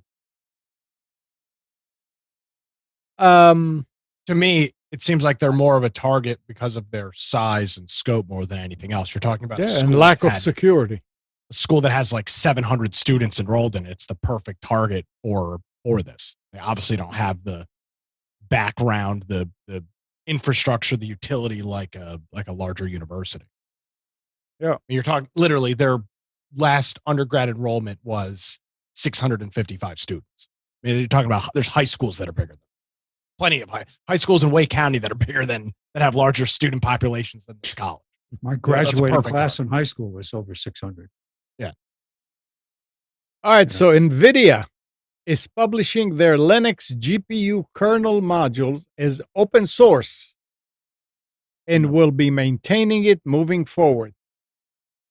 To much excitement and a sign of the times, the embargo has just expired on this super exciting milestone that many have been hoping to see for many years. Over the past 2 decades, NVIDIA has offered great Linux driver support with their proprietary driver stack, but with the success of AMD's open source driver effort, with their open source driver effort going on for more than a decade, many have been calling for NVIDIA to open up their drivers. Their user space software is remaining closed source, but as of today, they have formally opened up their Linux GPU kernel modules and will be maintaining it moving forward. This isn't limited to just Tegra or so, but spans not only their desktop graphics, but is already production ready for data center GPU usage. So, open source. That's Nice. good. How much Bitcoin does For Linux gamers, Huh? very much. That's very good for Linux gamers. Yeah. Because it's going to improve stability in the long term. hidden away in a Coinbase Global's disappointing first quarter earning report, in which the US's largest cryptocurrency exchange reported a quarterly loss of $430 million and a 19% drop in monthly users, is an update on the risk of using Coinbase's service that may come as a surprise to its millions of users. In the event the crypto exchange goes bankrupt, this is what Coinbase says, its users might lose all the cryptocurrency stored in their accounts too.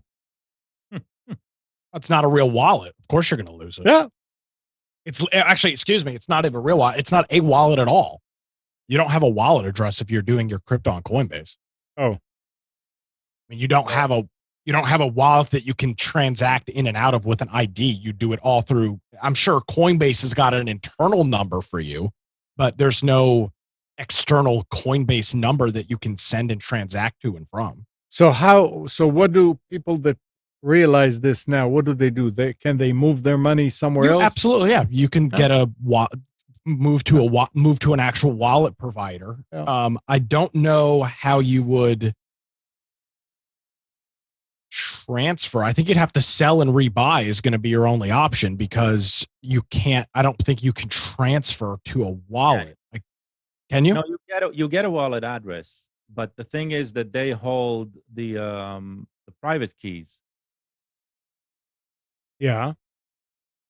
So that means that You're right. They do have the option to do that. Now I'm looking at it. You have to set it up though, send and receive, but I don't think it's like a traditional wallet. and you can send it to your own. I think if you acknowledge that it is your own, right? Yeah. And they don't charge any transfer fees. So by saying that, is that like signing their own death warrant? No. I mean, if yes, I a had lot money of- there, I would No, move. I understand. I understand Amnon's question. A lot of people are going to pull out. Yeah. But the thing is that the way they make money is by transacting. So are they going, just by this note, are they going to shrink their user base? Yes, but that might be good news for them in this case. Because Go ahead. Go ahead. I was going to say, I think it's important to note that if you are a hardcore crypto investor, hardcore crypto person, you are not using Coinbase. At least you shouldn't be using Coinbase. Coinbase is the layman's entry into cryptocurrency. If you thought keeping your money in a stable coin was a good idea, you probably jumped off a building last week. But nevertheless, it's the easiest way into cryptocurrency. Now, if you are serious about it, you likely have your stuff stored elsewhere. You've got either hot or cold wallet storage. You're probably transacting in different things. You're using Phantom or something like that to control your different things. Coinbase is the equivalent of Robinhood for the stock market. If you're a serious investor, you're not using Robinhood. You're using E-Trade, using Fidelity, or using Vanguard. You're using something like a real trading platform. And it's the same thing with cryptocurrency. If you're serious about crypto, you don't have your stuff in Coinbase. You have it elsewhere, which is good. It's good that people can. The reason, I mean, you guys were just talking about why PGP didn't work back in the 90s, because it was a pain in the ass and nobody knew how to use it. Right. Coinbase is the baby step for people to get into cryptocurrency. But you're right. I mean, what was the exchange probably at this point, it's probably what, a decade ago, that the Mount Gox or Mount Knox, whatever it was, just disappeared and everybody lost all of their stuff. Yeah, I remember that. I mean, you're talking about hundreds of billions of dollars that was lost. And the same thing could happen with Coinbase, except they're a publicly traded company. So the idea that they would just vanish overnight is probably less likely. Doesn't mean it's impossible. But since they are a publicly traded company, not likely. But I wouldn't have hundreds of thousands of dollars in Coinbase.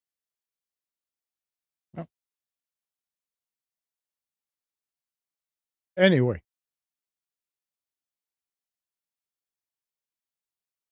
Last story. Google announced several new gadgets last week during its I/O developer conference, including its long-awaited Pixel Watch and new budget Pixel 6a phone and headphones. It also teased its flagship Pixel 7 phone, which is coming this fall. So those of you who are gadget crazy have something else to look forward to, right? Right. I like gadgets. You'll loan me some money so I can buy some new gadgets? All right. That's it for today as far as stories. Anything else anybody wants to add? Well, now is the time to get into rumors. Yeah, go ahead. Yeah. So what happened? Oh, I don't know. Oh, but you had a room. I have a great off-topic thing. Yeah. There is a subreddit that I recommend this everybody checks out. It's called Birds Aren't Real. Birds aren't real. Yeah, I'll send the link. Okay. Oh, I think I've heard of this.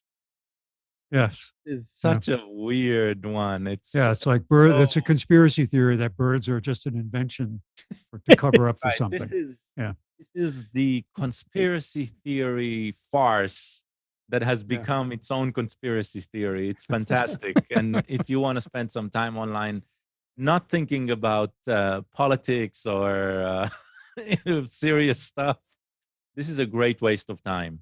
Definitely recommend.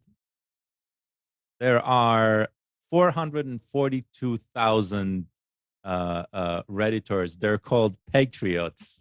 That's the title they gave him. And it's the memes and the jokes, and it's fantastic. So You've got people riding around with vans with the sign says "Birds aren't real" on the side, with satellite dishes on the roof and stuff, and just exactly, yeah, as part of the joke. It's yeah. Billboards. By the way, today is the first day. May the 15th is the day in which the National Hurricane Center starts doing tropical outlooks 4 times a day. Hurricane season starts June 1st. So we're doomed already?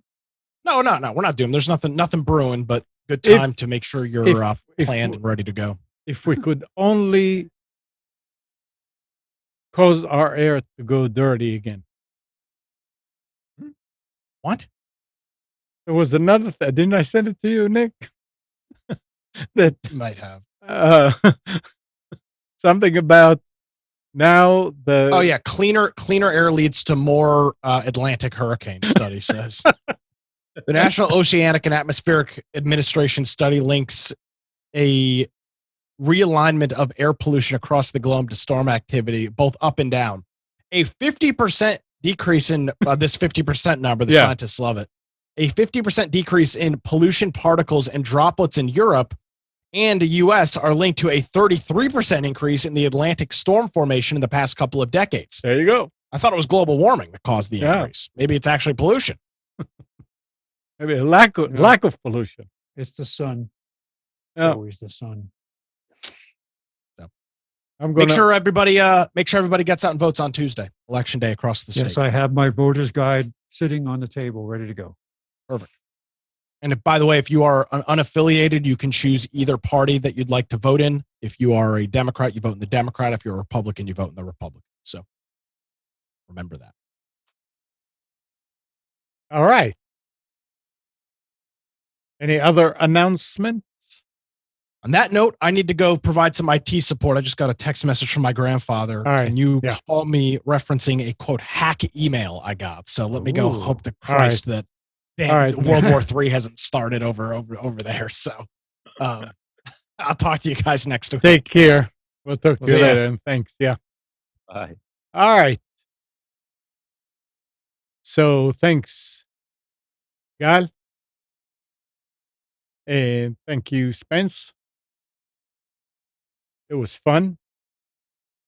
And good morning, Kathy, Hannah, Nabil, Mac, Norm, Eddie and Dana, Dina, Arlette and Micha, Eleanor, Sarid, Yaakov, Yael. Thank you, everybody, for tuning to Computers 2K Now. We hope you enjoyed and maybe learned something from our time together. Remember to practice safe computing, back up your hard drive, and update your virus scanner. We'll be back here next Sunday at 9, but you can always reach us at computers2know.com. Again, Monday through Friday, 6 to 9 a.m. Nick is on Wilmington's 980 The Wave and 107.9 FM with his daily news and comment show.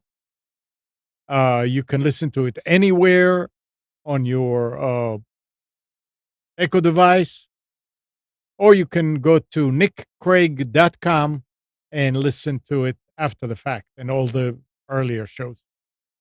Also, Tuesday at 7 p.m., Nick and Brian do the Infection podcast on Twitch for gamers and survival games. So 7 p.m.,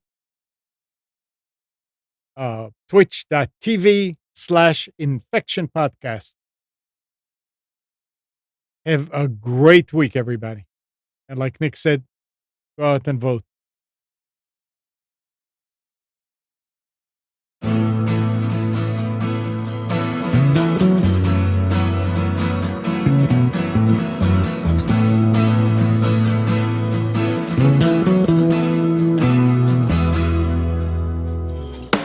You are tuned to the Nissan Communications Network. If you tuned in too late, you can always watch each program in its entirety or download an MP3 audio file of it in the archives section at nissancommunications.com. Don't forget to subscribe to our YouTube channel, follow us on Twitter, and like us on Facebook. Sponsored by StreamingGear.com, Carolina Apparel, and DeltaForce.net.